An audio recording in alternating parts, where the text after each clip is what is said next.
Tudo bem, irmãos, nós vamos ler Isaías 40, 27 e 31. Eu vou ler, em seguida eu vou propor aqui o tema da nossa mensagem, certo? Porque dizes, ó Jacó, e tu falas, ó Israel, o meu caminho está encoberto ao Senhor, e o meu juízo passa despercebido ao meu Deus. Não sabes, não ouviste, que o eterno Deus, o Senhor, o Criador dos fins da terra, nem se cansa, nem se fatiga, é inescrutável o seu entendimento. Dá força ao cansado e multiplica as forças ao que não tem nenhum vigor. Os jovens se cansarão e se fatigarão, e os moços certamente cairão. Mas os que esperam no Senhor renovarão as forças, subirão com asas como águias, correrão e não se cansarão, caminharão e não se fatigarão. Amém. Senhor, obrigado por essa palavra, que ela traga unção e bênção para os irmãos que estão aqui hoje nesta igreja, para todos aqueles que ouvirem essa mensagem, nessas transmissões, Senhor, dos tempos modernos, até a Tua vinda, Senhor, possa essa mensagem animar os corações.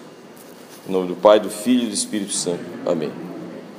Irmãos, eu tenho proposto aí várias mensagens, né? Os ladrões da fé, os ladrões da alegria. Hoje nós vamos falar sobre os ladrões do ânimo, certo? Podemos sentar, viu?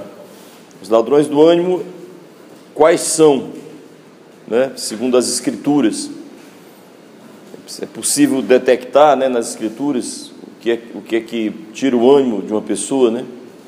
E por que às vezes estamos desanimados, né? Se tem remédio para isso, né? Então, o livro de Isaías, e essa passagem não poderia faltar, quando o tema é o ânimo, né? Passagem famosa. Jacó é Israel, né? Israel, vocês sabem que Israel significa aquele que luta com Deus, né? Jacó é isso. Israel, o nome dele era Jacó, passou a se chamar Israel, né? Aquele que luta com Deus, né? Porque Jacó travou uma luta contra o anjo, né? Depois vocês podem ir lá ler no livro do Gênesis. Então, assim, para todos nós que estamos na luta, né? Nosso nome é Jacó, né? Israel. O anjo disse para Jacó uma passagem, uma palavra muito bonita, disse assim: porque você luta com Deus e com os homens com nobreza, seu nome agora será Israel. Eu notou que ele lutava com Deus e lutava com os homens, certo? Mas essa luta era empreendida com nobreza. Aí ele mudou o nome dele, Israel. Então todo aquele que luta com nobreza, né, tem lutado na fé, tem lutado com o dia a dia, né? O seu nome também é Israel, tá? Muito prazer, né? Israel. Então, irmãos, o Jacó, né? Aqui, o Jacó que é Israel, cada um de nós diz: o meu caminho, Senhor, parece encoberto a Ti. É aquele momento da vida em que parece até que Deus, vamos deixar as avós assistirem, tá? Né? Deixar a vovó assistir. Parece até que Deus se esqueceu de mim, como ele diz, esqueceu da minha justiça, do meu juízo. Quando ele fala da minha justiça, tenho tentado caminhar com justiça e parece que tudo que eu faço está encoberto aos olhos de Deus. Tudo que eu faço está encoberto aos olhos de Deus. Não sei se alguém já teve essa sensação de abandono, certo? Como eu disse para vocês, uma vez eu estava lá no supermercado Frangolândia e uma amiga estava exortando a outra, dizendo assim: mulher, deixa de ser besta, Deus não é surdo, né? E eu estava pertinho assim, ouvi e gostei do que eu ouvi, de que realmente Deus não é surdo, né? Deus não é de modo algum surdo.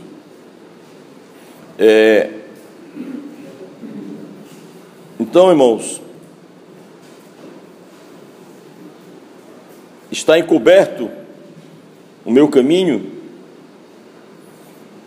a minha justiça passa de largo pelo meu Deus, Deus não vê a minha justiça. Veja bem, nenhum de nós é perfeitamente justo, sabe? Quando fala lá de Isabel e Zacarias, que eram justos e irrepreensíveis, vocês acham que eles eram completamente perfeitos? Não, é justos e irrepreensíveis no sentido de pessoas que, se pelo menos não seguem com perfeição a lei de Deus, consideram a lei de Deus perfeita e que precisa ser seguida, certo? E que quando erram, se arrependem.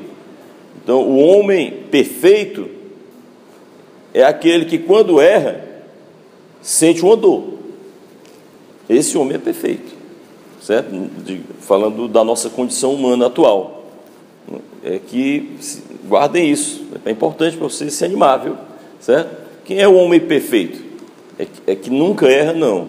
É aquele que quando erra, ele sente uma tristeza profunda e procura se corrigir.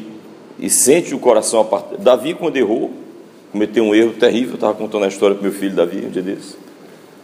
O erro de Davi é tremendo, mas ele sentiu uma dor grande, viu?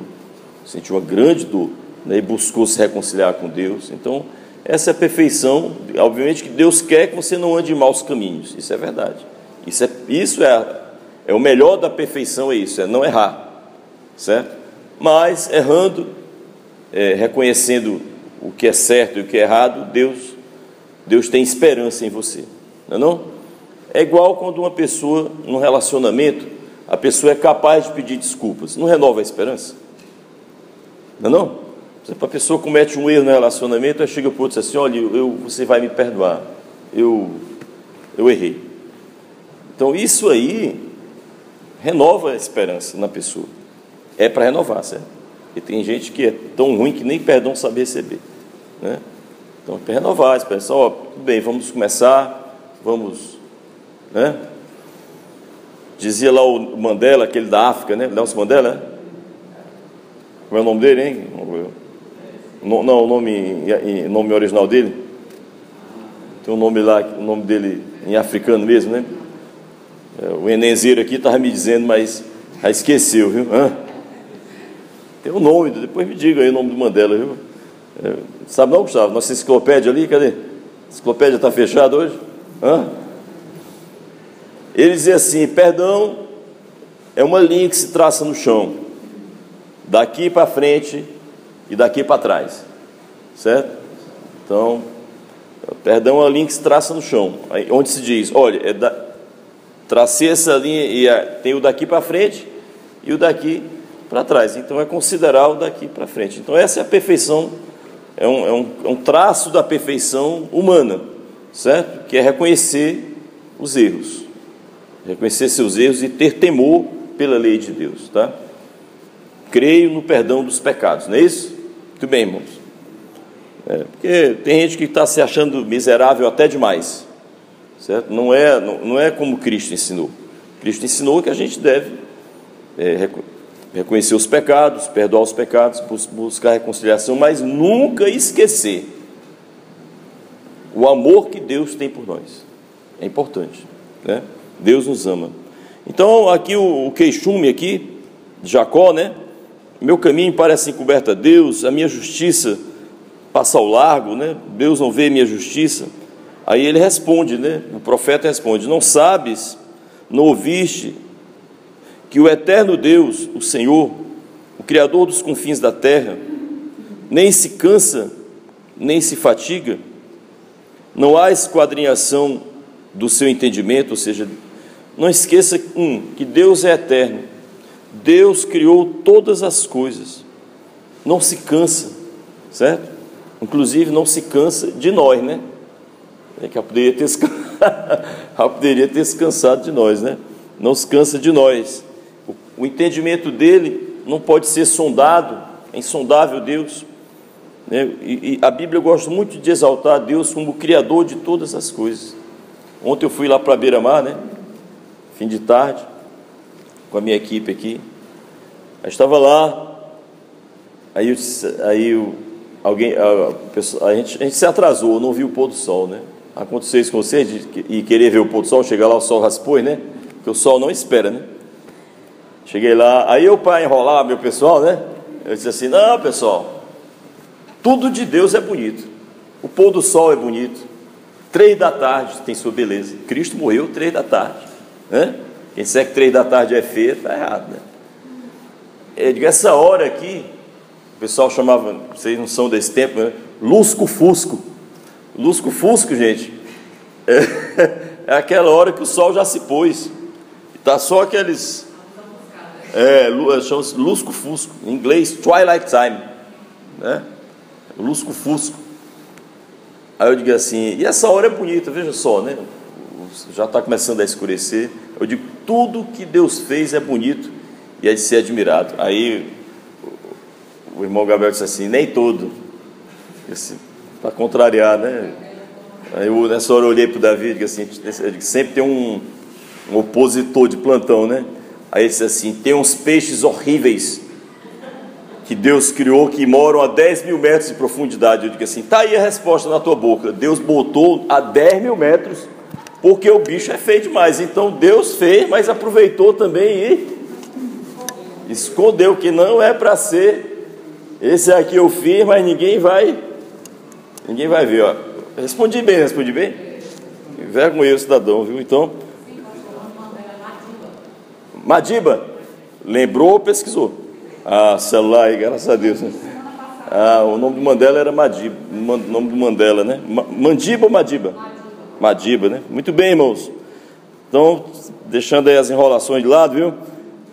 E o relax, né? Muito bem, irmãos. Aí Deus, que criou todas as coisas, poxa, Ele está dando o currículo de Deus.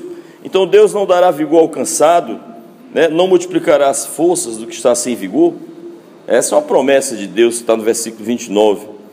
Aí diz os jovens. Por que ele fala os jovens? Porque o jovem é o sinônimo da força, de uma força que não precisa nem de fé, nem de Deus, nem de nada, concorda? Alguém que é jovem, né? Lembrei, irmã Luzia, você jogando vôlei lá no, como é o nome do colégio lá? Era handball, perdão. Nossa Senhora de Lourdes, não é isso? Ou a irmã Liz no tempo da praia, né? Frescobol, não é isso? Que todo mundo deve ter uma lembrança. Quem não tem lembrança de esporte sou eu, né? Porque um dia desse a Liz trouxe uma caixa de chocolate aqui para o Ministério das Crianças, né? Aí, gente, os melhores, opereta, batom, vai tudo embora. Só fica aquele chocolate de coco, chocolate velho de coco, que ninguém quer. O pessoal da Bahia gosta, né? Mas sim. Mas se você observar, tem uns chocolates que ficam por último, banana, né? Mas vê se fica um opereta. Você sabe qual é o opereta, não tem? Procura um opereta, é o primeiro que vai, entendeu? Aí eu disse assim, rapaz, me lembrei do tempo que eu jogava futebol lá no meu colégio, que o pessoal vai escolhendo, né? Que eu ficava por último. Eu digo assim, tristeza. Aí tinha um capitão lá que me chamava porque era meu amigo, mas ainda assim, sendo meu amigo, aí pro gol, né? Tinha um amigo meu, Alzanei. Alzanei era o capitão, né? Era um dos que ficavam para chamar, né? Aí ele me chamava por penúltimo, para não ser último, chamava penúltimo, né? Porque era meu amigo. Se não fosse meu amigo, nem me chamava. Então, lembrança de esportes eu não tenho, não. Vocês têm aí. Mas assim, o jovem, ele não precisa nem de fé. Ele tem vigor. Pois é esses que a palavra de Deus se dirige, dizendo que este vai se cansar. Ou seja, a melhor força que existe no mundo é capaz de se cansar, mas não se cansará o que espera no Senhor. Ou seja, a fonte do vigor é esperar em Deus. Eu vou já falar sobre esperar em Deus, tá? Aí diz que renovarão as forças, né? As forças cansadas, né?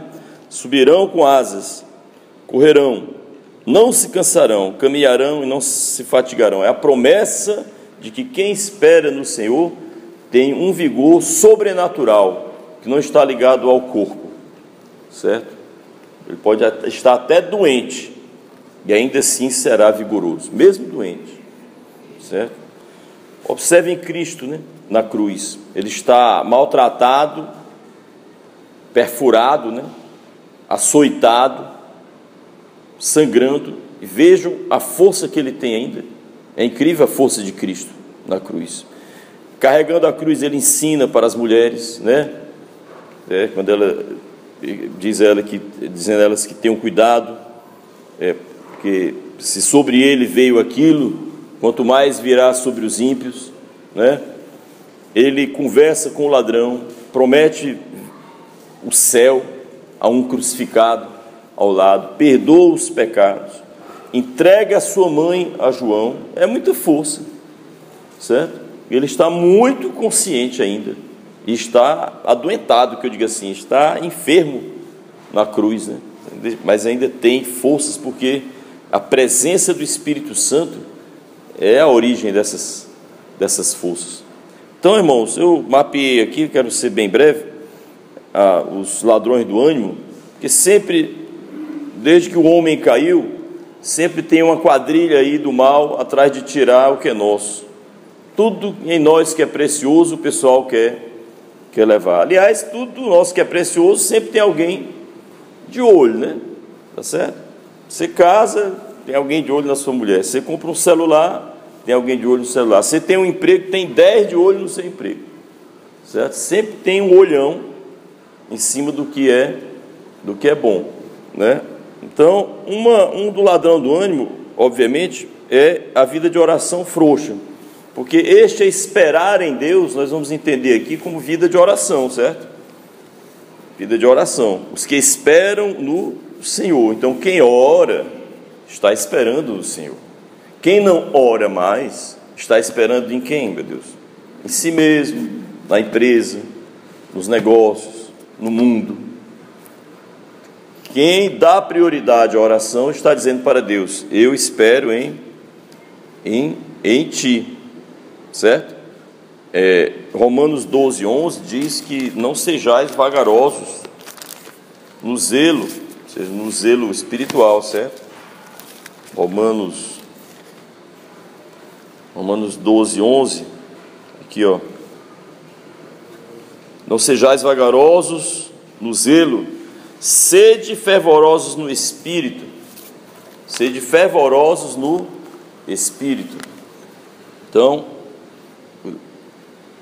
essa vida de oração frouxa é um perigo para desanimar, certo? Não, é a chefa da quadrilha, é a vida frouxa de oração, porque nós vencemos nossas batalhas de joelhos, sabia?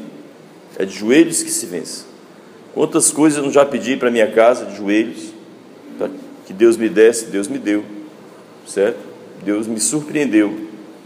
Nós todos temos que ter um caderno de vitórias, sabia disso? Anote as vitórias que Deus lhe deu. A Bíblia não é o livro das vitórias de Deus? A Bíblia é um relato das vitórias de Deus, são muitas, certo? Se você olhar para a sua vida, tem muitas vitórias. Anote, faça a sua anotação, certo? Do que aquilo que Deus já lhe deu na luta de joelhos, né? Estando nós de joelhos. Então, comprei um caderninho, viu? Quem não tem, faça as vitórias que o Senhor já me concedeu. Tente lembrar, peça a memória de Deus. Eu e Davi temos um livro, nós dois, os aperreios que nós já passamos juntos. Vou contar só um. Eu paguei uma inscrição do Enem para ele 1 ano antes dele fazer o Enem. Que é muito importante o Enem que você faz 1 ano antes do Enem. Aí eu paguei a inscrição dele. Eram as 9 da noite, eu paguei e fui para casa. Pois não é que eu esqueci de olhar se tinha realmente a autenticação. Aí o banco fez, na verdade, uma programação. Aí no dia entrou outra coisa, aí suprimiu o pagamento. Quando foi 1 semana antes do Enem, que ele procurou a inscrição dele, cadê? Não tinha. Rapaz, eu fiquei azedo, ele ficou azedo. Eu fiz uma oração aqui na igreja. Eu disse assim: meu filho, nós estamos passando por esse aperreio aqui, de você não ter sido inscrito para o Enem, né? E peço a Deus que seja o último Enem da sua vida, quando você for fazer o seu Enem para valer. Dito e feito, fez o Enem, passou na USP, entendeu? Está lá, está aí, bem encaminhado, né? Com a graça de Deus. Foi uma vitória, porque a gente passou um perrengue. Fora esse, tem mais uns 7 que a gente passou, né? Tem lá? Não vou dizer todos não, dá um livro, viu? Mas a gente anota os livramentos que Deus nos deu, certo? Muito bem, irmãos. Aqui está Efésios 5,18. Enchei-vos do Espírito. Irmãos, quantas gotas de água cabem em 1 litro cheio? Efésios 5,18.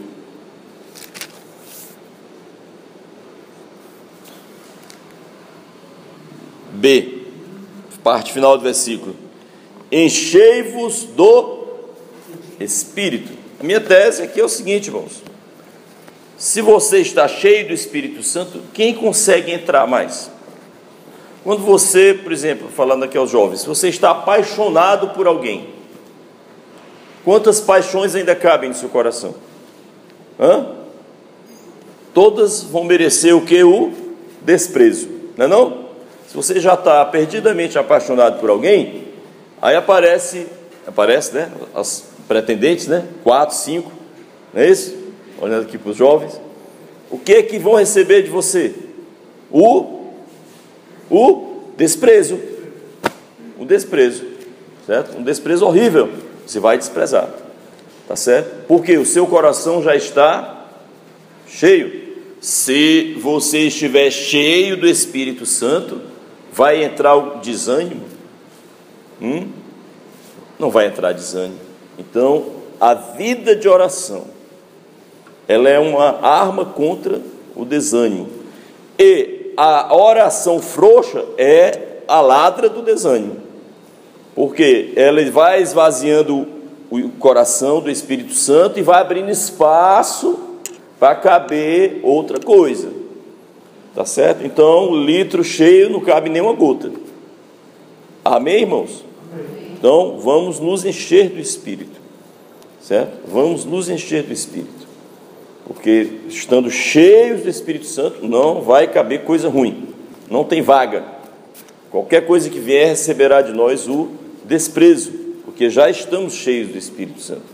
Então, creio eu, proponho a mim e a toda a igreja, que o nosso problema é essa vaguinha, esse espaçozinho que está tendo aí, certo?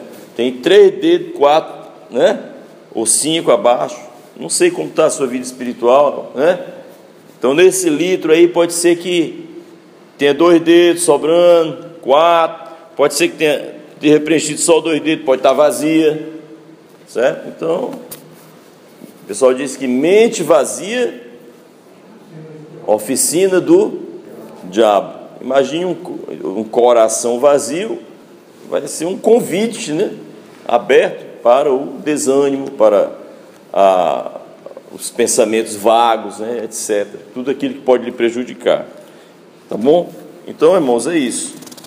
Esse aí é um ladrão terrível, né? 2, uma coisa que traz muito desânimo, irmãos, é plantar e não colher, sabe? Aqui diz assim, Joel 1,11, diz assim: os lavradores se envergonham, os vinhateiros gemem sobre o trigo e sobre a cevada, porque a colheita do campo pereceu. Ou seja, existe um gemido, Joel 1,11, existe um gemido sobre o trigo, sobre a cevada, certo? Sobre as uvas, porque a colheita morreu. Então, ou seja, toda colheita morta traz muito desânimo. Ou seja, ter plantado e não ter colhido é chato demais, certo? Investir sem ganhar, né? Gastar energias sem retorno. Então, nós temos que pedir a Deus que aquilo no que nós colocarmos a mão prospere, para a gente não se desanimar, certo? Eu sei que tem lá a passagem do Abacuque, que olha para as coisas ainda assim louva a Deus, e é verdade, né? Ainda que a figueira não floresça e tal, mas eu nem botei essa passagem aqui hoje, que hoje eu não quero nem olhar para ela, viu? Tá certo? Eu sei que é verdade, mas eu quero pedir a Deus que a gente possa colher o que plantou. Então, vamos nos posicionar diante de Deus e colocar em oração, né? Senhor, eu plantei isso, plantei aquilo, eu quero te pedir a graça de poder colher, tá certo? Com esta promessa de Deuteronômio 16:15, para você poder orar com essa promessa, certo? Deuteronômio 16:15. Deuteronômio 16:15. Então, por exemplo, qualquer um de nós aqui, os profissionais, né? O cara faz uma faculdade, né? Quantas idas e vindas numa faculdade, né? E aí você se forma, aí não tem retorno de tudo aquilo que você fez. Pelo amor de Deus, isso é um açoite, é horrível, né? Então você investe em um filho, né, e não tem retorno, investe num casamento, não tem, né? Deuteronômio 16:15. Um pastor, né, que investe no ministério. Deixa eu ver se está certo aqui. Está certo? Lá na metade diz assim, ele fala 7 dias celebrarás, tarará, né? Tem assim, porque o Senhor teu Deus te há de abençoar em toda a tua colheita e em todo o trabalho das tuas mãos, por isso certamente te alegrarás. Então, amém. Então é a sua oração. Senhor, está escrito na tua palavra, Senhor, não é em outra palavra, na tua palavra está escrito que tu me abençoarás em minha colheita, sobre as obras das minhas mãos, e me alegrarás com isso. Não é verdade que a colheita alegra o homem, e plantar e não colher desanima? Então a fonte do desânimo é essa. Então peçamos a Deus para nos ajudar a colher o que nós plantamos, né? Muito bem, irmãos. Outra coisa, outro ladrão, o excesso de cobrança.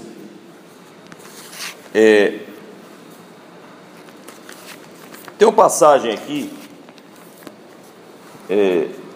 Colossenses 3:21, que é relativa à educação dos filhos, certo? Mas eu vou tomar essa passagem para falar sobre cobrança. Colossenses 3:21.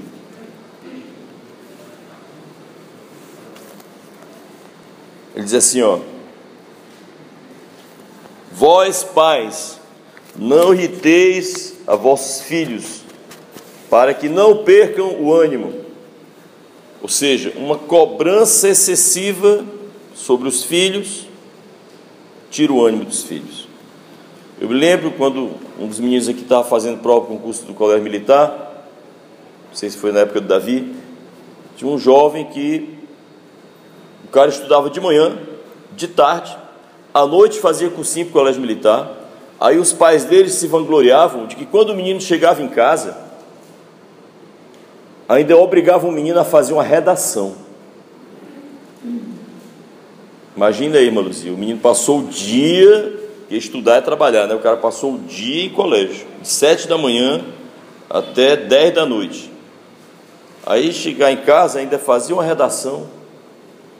Aí esse menino não passou no concurso, né? Eu me lembro que a gente chegava em casa, né? Não deixava mais ninguém pegar em nada. Pelo contrário, a gente ia para a cozinha comer arroz com ovo, me lembro bem, né? Não que não tivesse outras coisas, é porque o ovo lá em casa tem muita popularidade, né? Entendeu? Assim, à noite, né, e tal.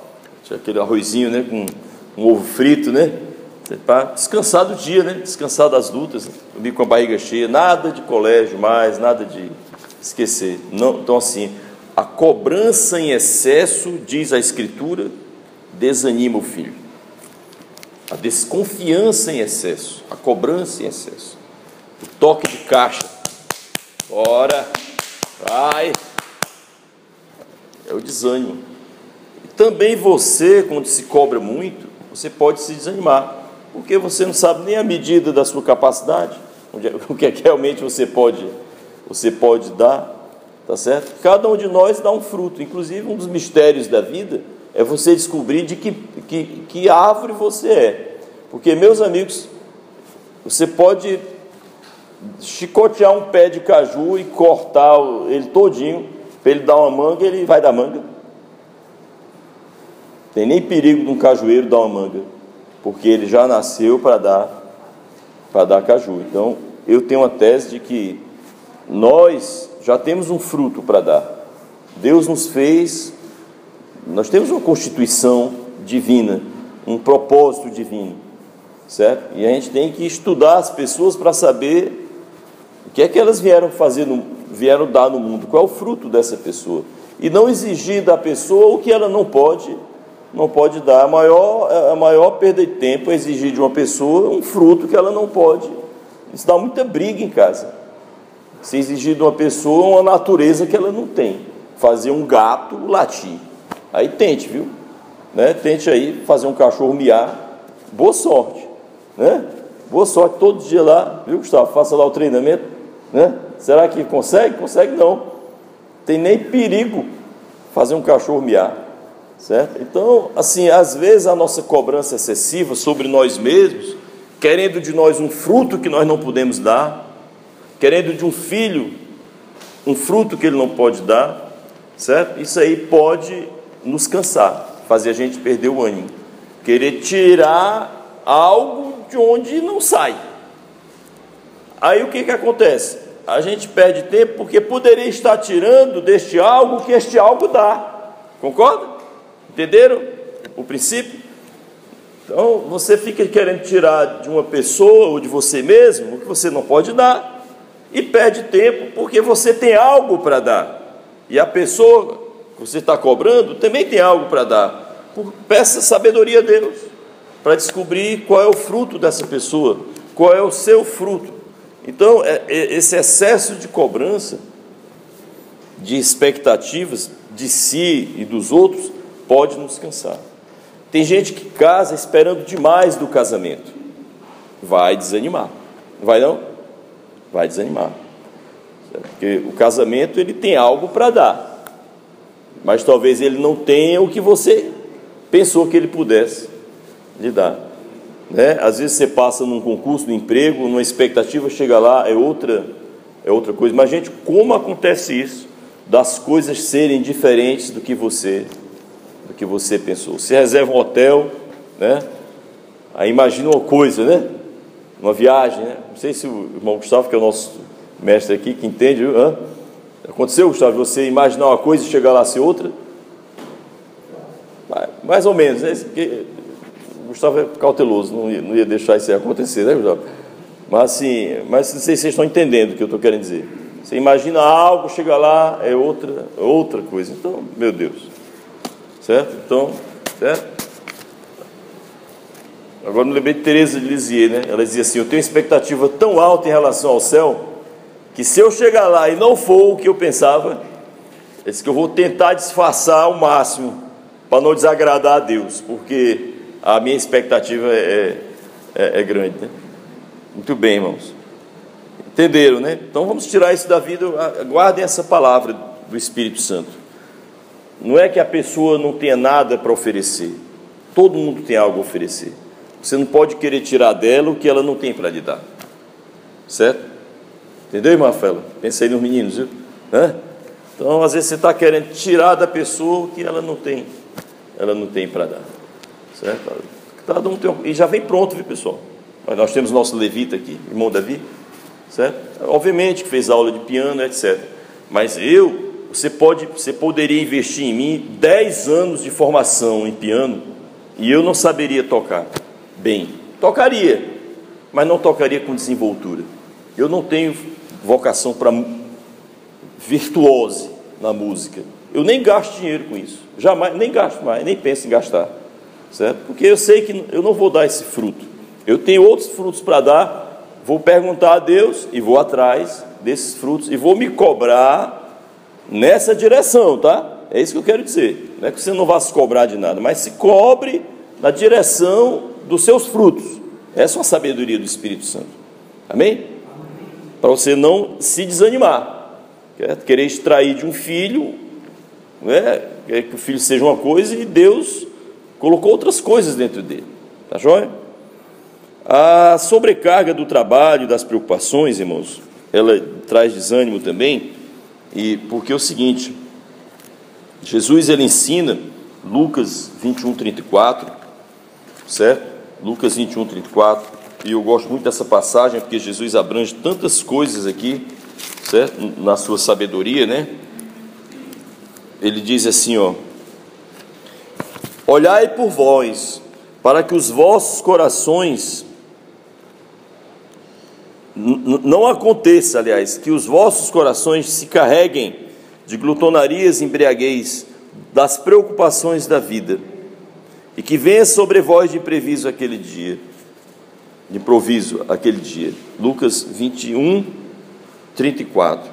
Ele manda a gente ter cuidado para que o nosso coração não ande sobrecarregado com os excessos, ele fala, com os excessos, dentre os quais está aí, irmãos, as preocupações da vida, que diz que virá o dia sobre o homem, né, o dia do Senhor, ou o dia definitivo, quando Jesus vier, ou o dia em que, sei lá, uma morte súbita me levar, e me pegou desprovido de fé, desprovido de comunhão com Deus, tá certo?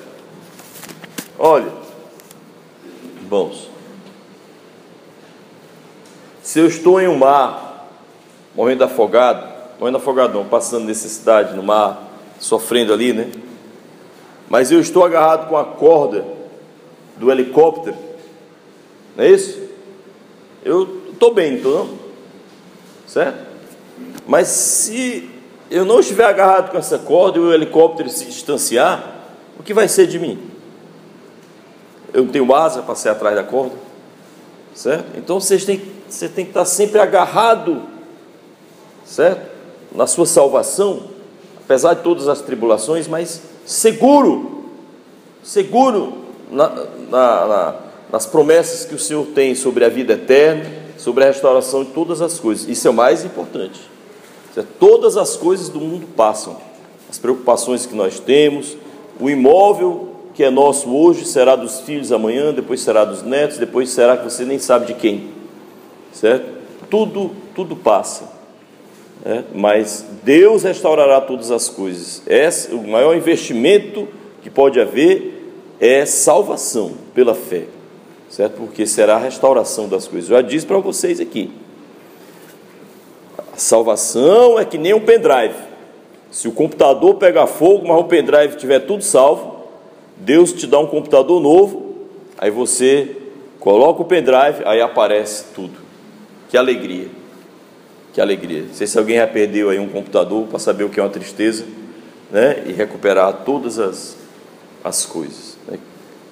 Aqui teve uma irmã, a irmã Leiliane, tirou as fotos aqui do batismo da filha, o arquivo se perdeu no computador, 300 e tantas fotos, ficou com 2 fotos do batismo, ou foi 3, coisa triste, né? Entendeu? Eu lamentei com ela. Então assim, Deus restaurará a nossa vida. Então aqui diz que Jesus adverte que não sejamos pegos repentinamente, certo? Mas não andemos sobrecarregados. Então a sobrecarga tira a fé, e tirando a fé, tira a vida de oração, e você perde o ânimo, certo? Irmãos, sendo mais breve agora, para a gente encerrando, né? Eu coloquei aqui outros ladrões. Um deles é sobre a sobrecarga, concluindo, depois leio em casa Filipenses 4. Seja a vossa moderação conhecida de todos os homens. Então sejamos moderados em tudo, certo? Filipenses 4:5. Sejamos moderados. Tudo tem que ser moderado, tá certo? Tudo tem que ser moderado. A moderação é um segredo, tá certo? Irmãos, pronto, aqui está. Outro ladrão do ânimo, ladrão do ânimo, o empobrecimento, o endividamento. aqui é uma oração para nós, irmãos, tá certo? Provérbios 10, 15 diz que a destruição dos pobres é a sua pobreza, ou seja, a pobreza é uma coisa tão terrível que ela é progressiva, ela vai destruindo ainda mais. Então, peçamos a Deus livramento desse estado calamitoso de endividamento, certo? Que Deus nos ajude a pagar nossas dívidas, nos dê forças, ideias, trabalhos, direções, mas que num tempo X, certo? Isso possa desaparecer. E igual como eu disse agora há pouco para vocês, dando uma promessa, eu deixo a grande promessa de Deuteronômio 15:16, para você saber os seus direitos, certo? Que é importante nós sabermos nossos direitos na fé. Isso aqui é um direito. Deuteronômio 15:6. O seu 15:6. Esse versículo é um direito nosso, se andamos na fé, porque endividamento, empobrecimento trazem muito desânimo. É muito chato andar sempre abaixo do limite, certo? Ou devendo. Isso aí é desanimador. Gente, eu nunca vi um homem endividado animado. Não sei se vocês já viram aí. Tragam aqui para essa pessoa dar uma palestra. Como se virem, se virem uma pessoa endividada, animada, tragam aqui para dar uma palestra, porque é um gênio, é um ser sobrenatural, tá certo? Aí a promessa para você orar: porque o Senhor teu Deus te abençoará, como te tem falado, assim emprestarás a muitas nações, mas não tomarás emprestado, dominarás sobre muitas nações, mas elas não dominarão sobre ti. Ou seja, emprestarás, não pedirás emprestado. É um direito nosso não dever, não ter. Paulo diz: a ninguém devais coisa alguma, a não ser o amor. Então, na fé é proibido dever, porque a dívida, por que é? Porque a dívida tira o ânimo de viver. Agora aquela história, não gastar é uma forma de ganhar. Aprendi isso recentemente. Então, por exemplo, às vezes você compra uma coisa fútil e se endivida com coisas que não tem, né? Um dia desse eu estava no supermercado Bom Preço, tinha uma senhora bem humilde, gastando R$200 numa máquina de fazer arroz. Uma máquina de fazer arroz. Aí eu fiquei pensando: poxa, essa senhora é tão humilde, né? E está aqui parcelando no cartão de crédito em não sei quantas vezes para comprar uma máquina de fazer arroz. É tão simples fazer um arroz, né? Eu não sei se as mulheres aí possam me ajudar. Acho que a Luzia está pensando ali se eu estou errado, né, Luzia? Luzia, talvez dando razão para a mulher, né? Não? Então está comigo, então. Eu digo assim: poxa, arroz sem brincadeira. Um arroz você faz em, sei lá, 7 minutos, 10 minutos. É fácil.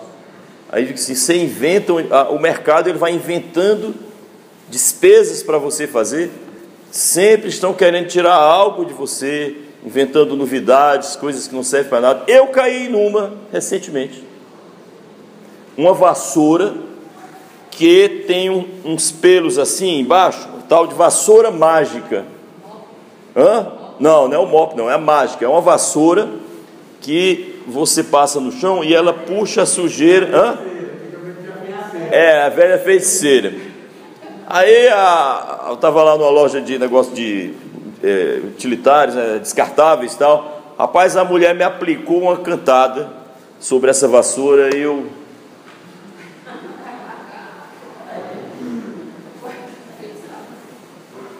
tirei a carteira, comprei, disse: vai ser ótimo, né? Vai ajudar muito lá na dinâmica da casa. Tá lá, não sei se eu vendo, se eu dou, que serve para absolutamente nada. Então, às vezes a gente se endivida por compras inúteis, tá certo? Então, eu nem gosto de olhar para ela. Tá num quarto lá bem atrás. Eu estou pensando, viu? Se alguém tiver prática com aquilo, me dê uma aula aí, porque lá não se viu não, viu? Então, isso é o desânimo, o endividamento. Peçamos a Deus: Senhor, está escrito, emprestarás, não pedirás emprestado. Ore Deuteronômio 15:6 como um direito de fé, eu tenho fé, o Senhor é meu Deus e Ele promete que eu não terei dívidas, tá certo?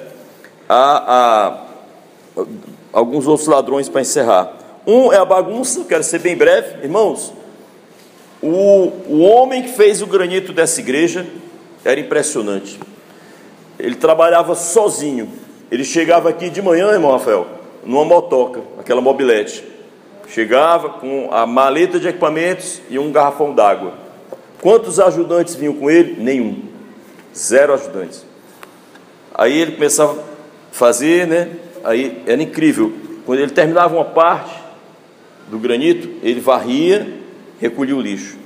Eu digo assim: seu Francisco, eu noto que o senhor passa o dia limpando. Aí ele disse assim: é verdade, porque comigo é assim, a desordem da preguiça. Ele dizia isso, que toda desordem dá preguiça.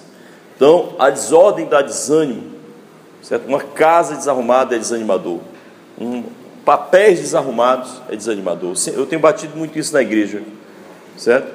Que é para a minha vida isso, para a vida de vocês, né? A desordem, a bagunça dá desânimo.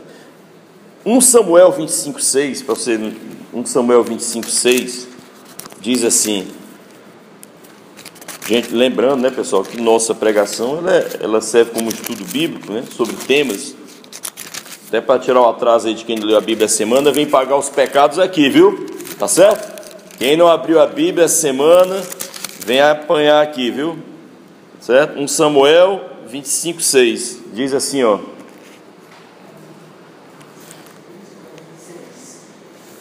Rapaz, eu espero que tenha anotado certo. 1 Samuel 25,6. Assim direis àquele próspero, que é Nabal, né? Paz tenhas. É uma bênção de Davi, certo? Sobre este homem. Paz tenhas, que a tua casa tenha paz, e que tudo o que tens tenha paz. Eu adoro esse versículo, certo? Eu adoro esse versículo. Porque a tua casa tem a paz, ou seja, a tua família tem a paz, e tudo o que tens tem a paz. Aí pergunto para vocês: um móvel que está sendo comido pelos cupins, ele tem paz? Um liquidificador roncando, está em paz? Uma pia pingando, está em paz? Um móvel de um banheiro que você vai abrir para procurar um tênis e cai a porta, ele está em paz? Aquele móvel, se ele soubesse falar, se perguntasse para ele: olá, móvel, você está em paz? Ele: não estou em paz, porque essa porta cai quando é puxada. Então, é bíblico. Tudo que você tem esteja em paz. Ou seja, e as coisas não têm paz quando elas estão fora de ordem. Se você olhar para uma gaveta arrumada, você pode dizer: ela tem paz. Eu tenho um tio, irmão da mamãe, tio Euclides, ele é muito organizado. Ele fez um desafio, ele disse: desafio a qualquer pessoa, na minha casa, eu entro na minha casa sem energia, e você me pedir, desculpe aqui a palavra, uma cueca cinza, eu sei onde ela está. Não sei se já é uma doença isso, mas realmente é verdade. Ele sabe encontrar uma coisa dele no escuro. Para mim é o cúmulo da ordem, mas eu acho que é bom, né? Eu acho que é bom. Então, é a palavra de Nabal, de Davi a Nabal: tudo que tu tens, tenha paz. Por quê, irmãos? Porque a desordem dá preguiça, a desordem dá desânimo. Então, temos que fazer uma guerra santa. Como é a palavra guerra santa, Gustavo, em árabe? É a jihad, pronto, a jihad, né? Né? A jihad, a guerra santa contra a desordem, viu? Não é isso? Muito bem, irmãos. Sedentarismo, irmãos, tá aí uma coisa que eu descobri que dá desânimo. Descobri com a minha vida, o sedentarismo. Porque é o seguinte: o sedentário é um homem com preguiça de cuidar de si mesmo. Eu escrevi para mim, entendeu? Orei aqui na quinta-feira por mim, que eu ando muito confortável, sabe? Eu ando preocupado com isso, certo? Então, o Provérbios diz que o preguiçoso não assará a sua caça, não que eu seja preguiçoso, mas assim, a gente é preguiçoso em relação a alguma coisa. Por exemplo, eu estou sendo preguiçoso em relação a mim mesmo, né? Em relação ao corpo, à vida, certo? Provérbio 12, assim, o bem precioso do homem é ser diligente. Então, que a gente possa ser mais diligente, menos, 12, 27. O bem precioso do homem é ser diligente, certo? Fugir da acomodação. Provérbios 12, 27. Lá em casa tem um dizerzinho que a Alice colocou na geladeira, que é assim: a vida começa quando a zona de conforto acaba. Uma coisa assim. É um ditado coaching, né? Quando a zona de conforto acaba, a vida começa. Então o sedentarismo, ele pode trazer desânimo. Não vou me demorar muito sobre ele, que é para eu não sofrer aqui, tá? Tá certo? E outro, já encerrando, a falta de um horizonte realizável. Gente, quando você não tem um horizonte, não sabe para onde vai, não sabe o propósito da sua vida, isso é desanimador, sabia? Quem sabe onde quer chegar, já sabe o que tem que fazer hoje. Quem não sabe onde quer chegar, fica à toa. Então, essa falta, tenha cuidado na sua vida. Essa falta de um horizonte, olha, é melhor ter um sonho grande, um propósito grande, do que não ter nenhum e ficar à toa. A pior situação da existência é tanto faz. O que é que eu vou fazer hoje? Tanto faz, né? Isso é uma desgraça, pessoal. Eu vou dizer, é diabólico, certo? Quem sabe onde quer chegar, sabe o que precisa fazer hoje. E vou propor para os irmãos sábios um grande mistério. Vocês vão me responder. Não precisa responder hoje não, porque esse mistério não foi respondido ainda, tá? É assim, ó. Não se sabe ainda se o amanhã é filho do hoje ou se o hoje é filho do amanhã. O amanhã é filho do hoje ou hoje é filho do amanhã. Ou seja, o que me move hoje é porque eu penso no meu amanhã e o meu amanhã me move. Ou o que eu alcanço na manhã é porque eu me movi hoje. Estão entendendo? É um negócio meio difícil de entender, certo? Aí depois vocês deem uma opinião aí. Porque o amanhã, ele dá sentido a hoje. Sabia disso? O amanhã dá o sentido a hoje. Quando você tem algo para fazer à noite, e são 7 da manhã, eu te pergunto, a noite já aconteceu? Não, né? Mas tudo que você está fazendo tem a ver com o que você vai fazer à noite. Você vai fazer um aniversário à noite, uma reunião.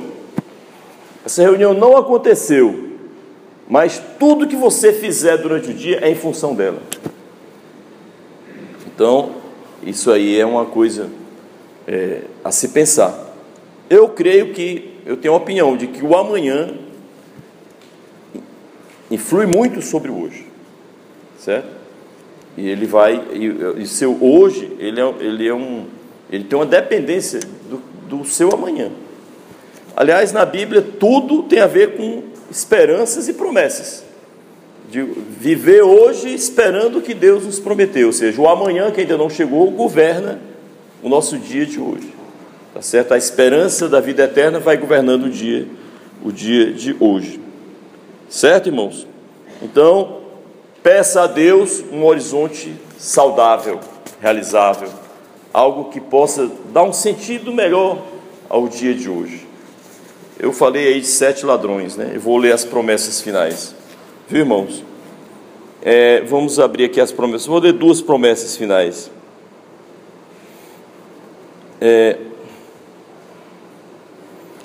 Isaías 64:4, uma passagem que a gente já leu várias vezes aqui na igreja, mas não poderia faltar aqui hoje. Isaías 64:4.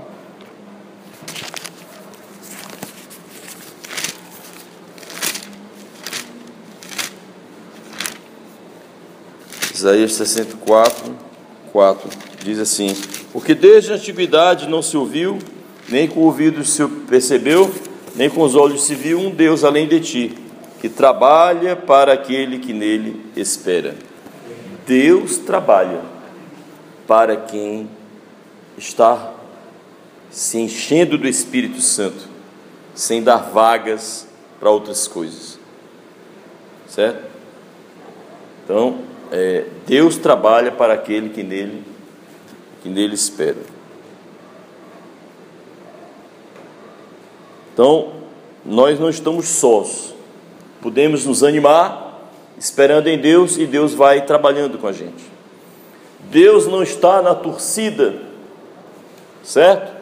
Deus não está narrando o jogo, Deus não está esperando para entregar o troféu, Deus está no jogo. Eu falei aqui domingo passado, se fosse vôlei de praia, era você e ele.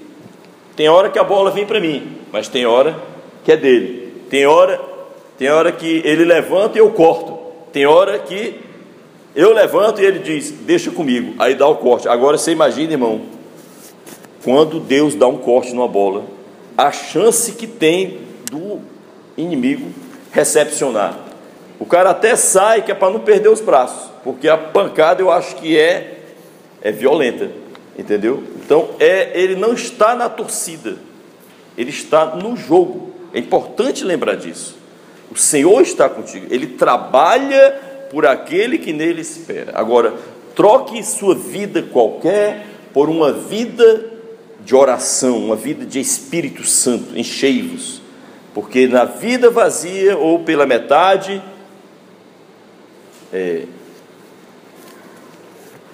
tem espaço para coisa ruim, tá certo? E a outra promessa é Filipenses 4:8, um exercício, e vamos encerrar com isso, tá, gente?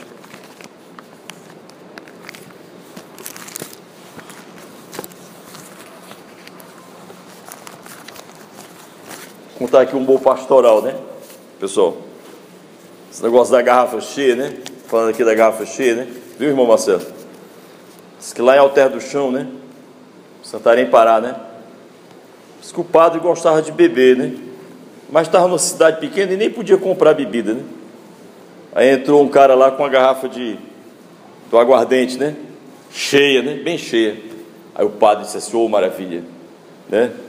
Veio entregar aqui, ô meu filho, que bom, veio entregar o seu vício a Deus, não foi? Aí disse, não, só passei aqui para fazer uma oração. Disse, meu filho, deixe isso aqui, isso aí não te serve para nada, né? De olho na garrafa, né?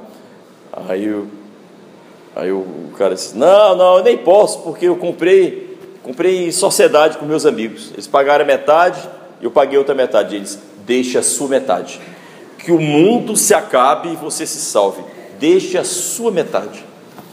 Aí disse assim, mas que não posso, seu padre, a minha metade é debaixo, quer dizer,